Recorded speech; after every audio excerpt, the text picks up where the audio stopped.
and you can start. Okay. We can always do this again. I think it will probably take like 20-30 minutes. So Maybe start, and then Yeah. I'll try to be quick sending the link out. Okay. Hi everyone. I think I'm speaking mainly to interns at the moment, but that's good because you're the guys that are active on the front line. This talk is specifically about the use of antigen rapid testing for COVID-19. It's a test that's now available and it should be available in the clinics. They basically, the laboratories fought for this because the PCR testing became such an issue in the labs with long delays, and this provides us with an opportunity for a very quick answer on the front line as a point of care test. I do have my reservations about it because I know what it's like in those tents, and do people have time to do this? And I mean, there are a whole lot of issues that come with it. But I think province and, you know, they're pretty much pushing for this to be used as a first port of call rather than the PCR testing. Okay, so this information is relevant to only this Abbott test device. So I'm just going to explain to you quickly how to use the test, what it looks like, how to use it, and where you're going to use it. Let's see how this thing moves. Okay, just to say up front that this can be used as a surveillance test. It's an antigen test. But we will be using it for testing patients at this point, using the same criteria that we've been using to send PCRs off. So it's symptomatic patients arriving in the clinic where you suspect COVID, and they're arriving in the screening areas and the testing areas where they're needing a test. Okay, so I'm just, there's a little bit of, I know that this is also tricky because it's much easier to see things in front of you, but I think this is just the first layer of explanation because there are quite a few ins and outs around the test. Just how to do the test, and then how to interpret the results, and then how to report on the results. Okay, so basically this is a COVID-19 rapid antigen test device, and it contains this membrane in the test zone that's got anti-SARS-CoV-2 antibody that will react to someone who's got positive antigen. And then obviously there's a control line. A positive result means that you'll get 2 lines on the test. The control needs to be positive and the test strip will be positive. And I'll show you this in a second. Okay, so what they want us to do is have a progress kind of sheet available in the clinic, something that you guys have designed. And it should just have the following information.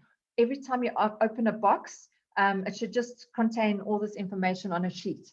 So the things that you'll be recording is the lot numbers of the reagents and controls, the expiry dates, what date you opened this whole pack, who you are, have you done a positive and negative control on the kit, a list of the patient's names and IDs, their results, and whether they've been referred or not. So let me just show you. So you'll keep a log sheet kind of that looks like this. And I think this is from NHLS, but I'm sure that they're happy to share the stuff. I can put it onto the WhatsApp group so that you guys can see the information. So each box comes with a lot of stuff. In each box, there are 25 test devices. There's a buffer. And the buffer is for all those 25 test devices. So you don't want to waste the buffer. You want to follow the instructions on that. There are 25 extraction tubes. The caps that go on those extraction tubes. There's a positive control swab, a negative control swab, and I'm going to explain to you what you need to do with those. You've got 25 sterilized nasopharyngeal swabs to collect samples. There's a tube rack where you can put the extraction tubes and the instructions for use. So that's what you're going to find in your box. What you need apart from that is PPE. You need a timer, and preferably not your watch. A separate thing where you can time your 15 minutes. You don't want to be touching this biohazardous waste stuff. You don't want to be touching your personal stuff all the time and dealing with this. So try and have a timer on hand. You need somewhere to put your biohazard waste. You need that sheet that I just showed you to collect that information, and then your NHLS lab request forms, and then disinfectants and sanitizers. Okay, so with this test kit, you want to store it between 2 and 30 degrees. You can't freeze it. So you can keep it in the fridge, but if you keep it in the fridge, before you actually use it, you need to take it out for at least 30 minutes so it can just get to room temperature. But you can store it anywhere between 2 and 30 degrees. When you are dealing with the kits, don't open the little test device in the foil until you're actually ready to do the test and are allowed to come to your room temperature for 30 minutes if it's been in the fridge. And then just remember to reseal the buffer because it needs to be used for all of those tests between each use. And it's stable if kept in the fridge until its expiration date. And then, as I already said, you must perform the test immediately after removing the test device from the foil. Sorry, I know this is difficult, but it's just the first layer of information. It's much easier to see it. So I'm going to show you in a second. Okay, maybe I can play this. Hang on.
Okay, so I'll just go through a little bit of more ins and outs about this test. It can only be done as a nasopharyngeal swab specimen. It doesn't work. You might get false negatives and positives with the rest. So it has to be a nasopharyngeal swab, and they've provided the swabs for that. The problem is that because this test is not as sensitive as a PCR test, someone might have COVID, but it might be a little bit too early, and they might not have the right antigens yet, and you might get a false negative. So any patient that has a negative test that's come in symptomatic on this antigen testing needs to have a PCR done as well. You need to send a sample to the lab for patients that are come back negative. The ones that come back positive, it's great. You've got your answer and you can proceed as COVID positive. But for the rest, you need to do that PCR test, which means that because it's such an uncomfortable test, when you actually do the swabbing of patients, it probably means that you need to take your nasopharyngeal swab that you'll use for the antigen test, but you might have to just take another swab. I don't know what's available in the clinics, whether it's oropharyngeal, nasopharyngeal, and keep that one on standby in case you need to do the PCR test. Okay, so just again, just for test preparation, we've already said you need to allow the test kit to come to room temperature for 30 minutes if it's been in the fridge. At that point, you'll remove your test device from the foil pouch. You'll put it on a flat horizontal clean surface.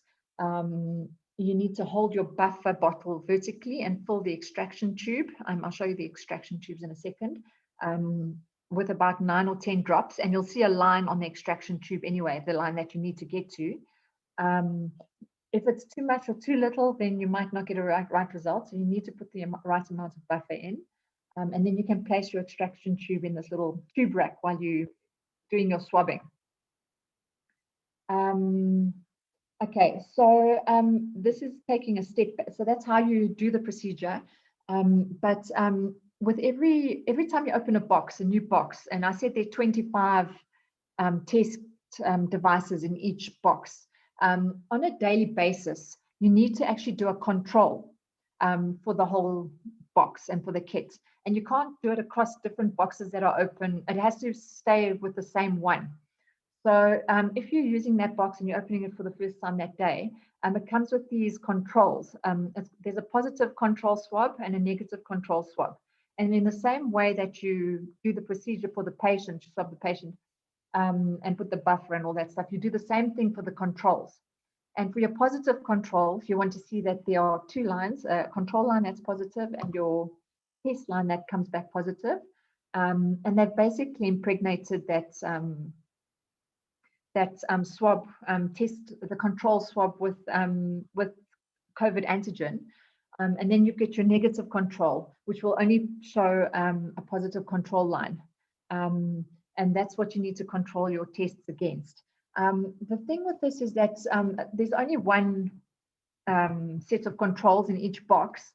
So if you don't use all 23, because they're 25 minus the 2 for the controls, you'll be left with 23 test devices. If you don't use all of those test devices in a day, the next day, you're going to have to do those controls again. And the way the laboratory has proposed we do this is to contact your local NHLS lab, and they'll provide you with a swab. They've got lots extra from patients, one that's positive and one that's negative, so that you can do these controls. So if you don't use your whole box in a day, just remember you have to control for the thing on a daily basis. And just get hold of your local NHLS and they'll have to help you. Yeah, so as I said, each kit contains one positive and one negative control. And the controls are tested in exactly the same manner that you test the patients. Okay, so once you've taken your nasopharyngeal swab, you insert it into the extraction tube, and you're going to swirl the swab tip in the buffer fluid in the extraction tube, and you're pushing the sides of the swabs into the wall of the extraction tube to try and release that antigen. And you do that about 5 times. And then at the end, you actually squeeze the tube and try with the swab in it and try and squeeze squeeze all that stuff with your fingers. And then you break the swab off at the breaking point at the top, and then you close your extraction tube. I'll show you pictures of this in a second. Yeah, so these swab specimens should ideally be tested immediately after collection, but you can put them in that little rack for up to 2 hours. If you're collecting a couple at the same time before you actually do the procedure, if you've got a whole lot of patients in the line, then you can leave it in the extraction tube for up to 2 hours before testing. But beyond that, you might again get your false positive negatives. Okay, so once you decide to actually do the test, you're going to open the foil and get your test device. At that point, that one you don't want to leave open. You're going to take the extraction tube and remove the nozzle cap, which is now at the bottom of the extraction tube, and you're going to put 5 drops into the specimen well on your test device. Don't put more or less, because then it floods the device, you know, and that will say bubbles that occur in the extraction tube can lead to inaccurate results. So if you don't get sufficient drops by clogging, or just shake the tube gently to release the blockage, but you want to go with 5 drops. Then you close the nozzle on your extraction tube, and this is biohazardous waste, so then you dispose of that appropriately. You've got your timer, and then you've got to read the result within 15 to 20 minutes. If you leave it more, you might get false positives. So you've got to be quite precise about your timing, between 15 and 20 minutes. And then you, once you've read results, you dispose of it in your biohazardous waste. Okay, and then how do you interpret these results? For a negative result, you're going to get a control line, but no test line. So that would be a negative result. It's a bit like a pregnancy test. And then your positive result is going to be the presence of your test line, which is impregnated with that anti-COVID-19 antibody, and your control line. So both you'll see 2 lines. And then they say it doesn't matter how faint the line is. If there's any indication of even a faint line, it's positive. The only time you get an invalid result is when the control line is not there. So within that time frame. So it's an invalid test if you don't have a control line. Any faint line on the test line is positive. Okay. So you're going to record everything on your log sheet that you've taken, which pertains to the whole box plus your individual patients. And then there's another thing that the NHLS wants us to do, and it becomes a bit tricky again because they don't realize we don't all have internet access in clinics, but they want us to record the results. They've got a special app in their, I'm sure we've all got track here, but we have to apply to have access to a special app, and I'll show you the form where they want us to record positive and negative results so that they can just keep track of things. All right, so when you're dealing with these test kits, don't eat or smoke while handling these specimens. This is biohazardous waste. Avoid splashing or aerosol formation when dealing with the specimens and buffers. Clean up spills thoroughly using disinfectants. Dispose all specimens, reaction kits, contaminated materials into the biohazard waste containers. Don't leave kits beyond their expiration dates. Don't mix reagents or lots from different products and different kits. And then don't store this stuff in direct sunlight. And then don't touch the heads of your nasopharyngeal swabs because that's where your antigen is. Don't dilute the collected swabs with any other solutions excepting the buffer that's provided. You can't use your HIV test kit buffer. And then it also contains something called sodium azide, which is a preservative and may be toxic if ingested. So don't splash. Okay, just around the kits.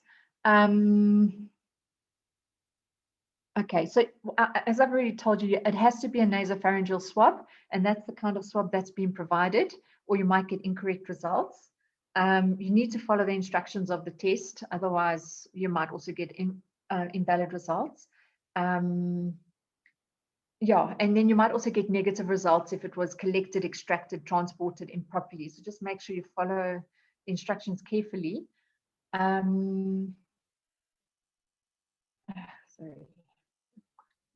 Okay, and then as I was saying, it's not as sensitive as the PCR testing, so it doesn't eliminate the possibility of SARS-CoV-2 infection, and you need to do a PCR test if it comes back negative. So you'll need to send that off to the NHLS lab for that. But I think the whole aim of this was to provide a point of care test that is easy to use and just decongest the laboratories in terms of the PCR testing, because we're seeing such delays in results and all that and all those things. So that was the idea behind this. I'm going to show you a little something. I don't know if anyone has any questions yet, or must I show you some pictures around this?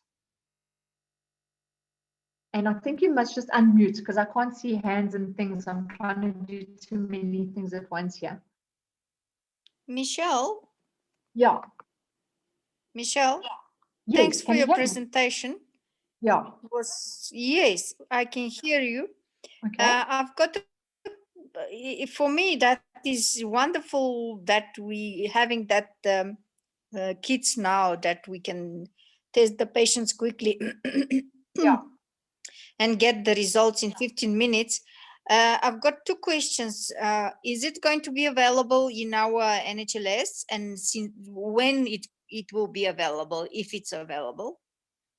And then maybe you won't be able to answer this question. I don't know.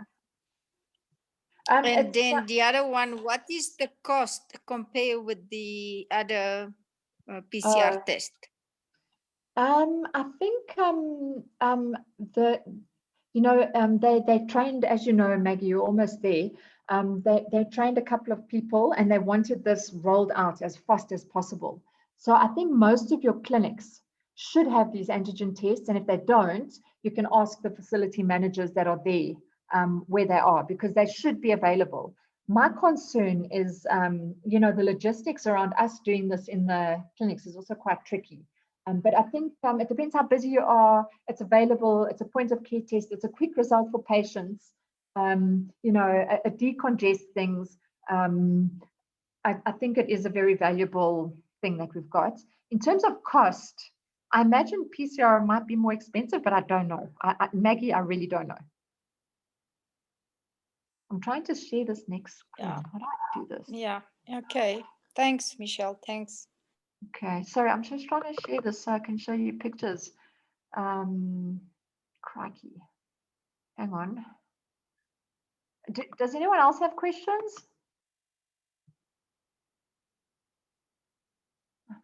Downloads. Yes.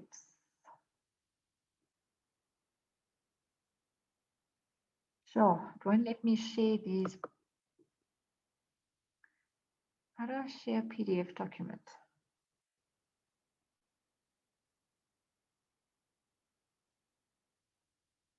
Sorry, guys. I'm trying to find how to share. Why don't you send it to the chat link? To the chat, maybe the link. Is it sharing now? It's sharing, yes. Yeah, it's okay, there. You can see that. It says COVID-19 rapid antigen testing procedure. Okay, let me just quickly run through this because I know explaining this is almost like speaking Greek. But number one just shows you all the materials. There's some materials at the top provided in the kit, and then there's the bottom ones are all the ones that you're going to have to do yourself. But you get this test device, you get your reagents, you get your extraction tube. There's a cap for the extraction tube.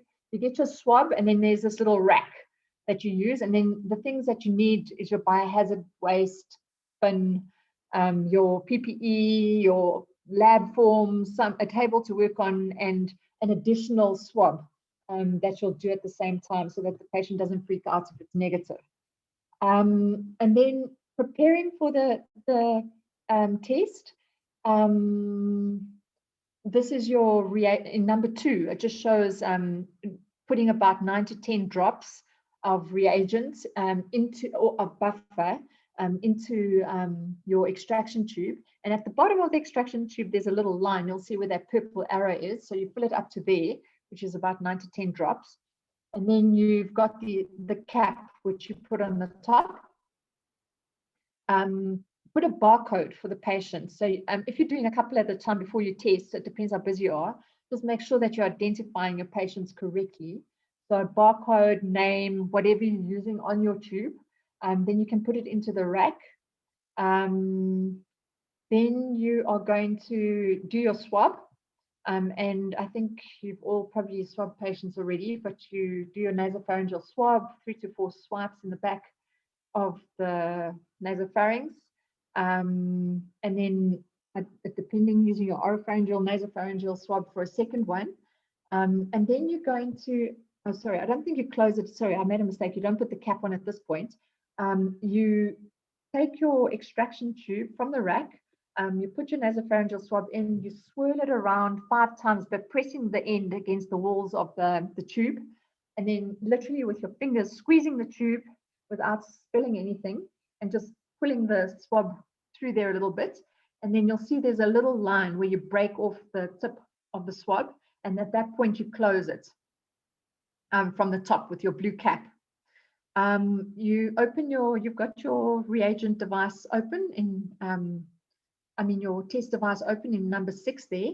You take the cap off the bottom now, and you'll see the little well where you put 5 drops into that well, and then it's flat on your table, and you'll see it migrate across the membrane or whatever it's called. You close your extraction tube and you throw it into the biohazardous waste. And then you put your timer on for 15 minutes. And then you should get your results after 15 to 20 minutes. You'll see either 2 lines, the test line positive, control line positive, which means you've got a positive test, or just the control line. We've spoken about the faint line being positive. And then if it's negative, you're going to send off your standard PCR test. Have we left out anything? Yeah, and then you're going to go, we've spoken about the positive and negative controls, which you need to just compare against, and then you use this address to report positive and negative results to the NHLS. And I think that's all from me. In the meantime, I don't know if there are any questions. I think the best thing now, you're aware of it, you have a rough idea how it works. It's better to see it done in front of you, but this is the best we can do right now. Go and ask your facilities where these tests are and start to use them. Are there any questions? Michelle, Yes. I didn't see clearly in the video where the swab is getting discarded. Is it the same in the same bucket for the biohazardous, or because we didn't have that problem before? The swab is going in a tube to the lab, and now it will remain with us. It's I'm actually meant to ask them this question because there are a lot of points where there's actually biohazardous waste going on. It's going into your red bins or your yellow bins, those biohazard, the needles ones. It's getting, you've got to discard your extraction tube like that, and your kits and the device once you've finished with them. And I think just to be so aware around you, because I suppose we're swabbing patients anyway. So, you've got your PPE and all that stuff, but there's surfaces that you're working on. Just in the same way, just keep everything clean around you and dispose your extraction tubes and that device into your yellow biohazard bins. And then also just, that thing about you the see control. my Yeah. No. My concern here is that once you discard them in that biohazardous bin, that bin remains open. Remember, it doesn't close, and you are in that room where the bin is, and you're breathing that air. So the possibility of contamination of the air is maybe very, very strong. I think the aerosolizing they events haven't thought of. I think the aerosolizing events are when you're actually taking the swabs. So that's, I think that's where it's probably more of an issue for aerosolizing. But these are valid questions that we need to ask the laboratory, the safety around this. But I think it's probably, I actually read somewhere that the buffer actually deactivates the virus. No, it's written on that poster, that last poster that you were just sharing, that in 2 hours but it there's gets also deactivated. But no, that was that, but I also read that the buffer itself deactivates the virus. So the antigen's there, but it deactivates it. So I think the buffer plays a role in changing its infectivity. But I think we're doing all these things anyway. I don't think it really changes anything. The interesting part is those controls, because if you don't use all 23 test devices in a day and they carry over to the next day, you have to contact the lab and ask them for positive and negative samples from the lab. And that's like transporting and dealing with biohazardous waste that is now positive. one's positive, one's negative. So that's where I think we need to contact the lab and maybe just get some more information on how to manage that. Yeah. So, but it's a big relief in the future Yeah, to I use think, that and kit. also for surveillance. Yeah, I think Exactly. it just provides us points of care, access to testing, and then I think it's going to be used as an interesting surveillance tool. I do see some hands, but I think, guys, you must just unmute and talk because I can't actually. There's something in the chat here. This is where I fail. Hi, speaker. How does the rapid antigen test using blood? Okay, so, I'm not sure about blood tests. I've only heard about nasopharyngeal tests. I imagine the blood one becomes more complex because you are now picking up disseminated disease. I suppose it has to be, multi-organ disseminated. Yeah, I don't know. I'm not sure how it compares. I only know about this particular test. We haven't been told about any others. And this is, I think it's the Abbott test. So I think there are different antigen tests. Yeah. I don't even know if they have a blood one yet, to be honest. Are there any more questions? I'm not a microbiologist, by the way. They just provided us with training on this stuff so that you guys can use them in the clinics. I don't know all the ins and outs of the different tests.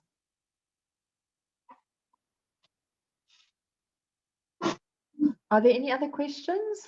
Just unmute yourself and talk because I can't see.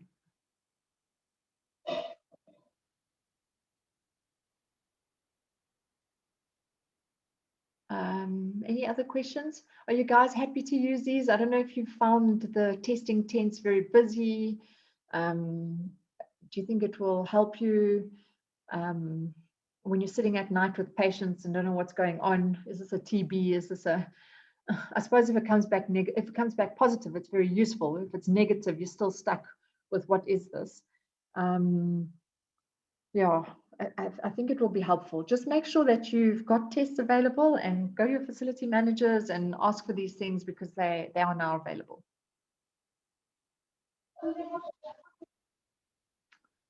Maggie, is that fine? I'm not getting any questions. I think it's fine, Michelle. Thank you very much. I was not aware that that kit was, I thought it was for antibodies, not for antigen, when Yes. it was provided by the government in presentation. Yes. So, but it's good that you gave us the feedback. Thank you very much about that. Okay. Yeah. Okay. So let's look forward for the kit to arrive in our clinics and then start using them, because that is a big relief, I think. And also the patients can benefit it, and also it's for us and for everyone who I was yesterday at Maastricht, and there was a patient who was sick from 16th of December, and she had very mild symptoms. And imagine how many people she infected, and she didn't know that it might be COVID. She had loss of smell and taste, and just a little bit of it's like a fluish symptoms. And then at the moment she's still sick, and she's not very old. She is 44, and still short of breath, cannot maintain oxygen on 2 liters, and it is quite serious. It's been more than a month already, and she's still struggling to breathe. So that is going to be for the relief of the patients, for us, and for the contacts, and for the whole society. Yeah. No, it does. I think just remember, guys, it might take a couple of days for this one to become positive compared to PCR. Yeah. Okay. Well, I think that's it. Thanks, everyone. Thank you. Thank you so Okay. much. All right. Keep well, people. Bye-bye. Okay. Bye-bye.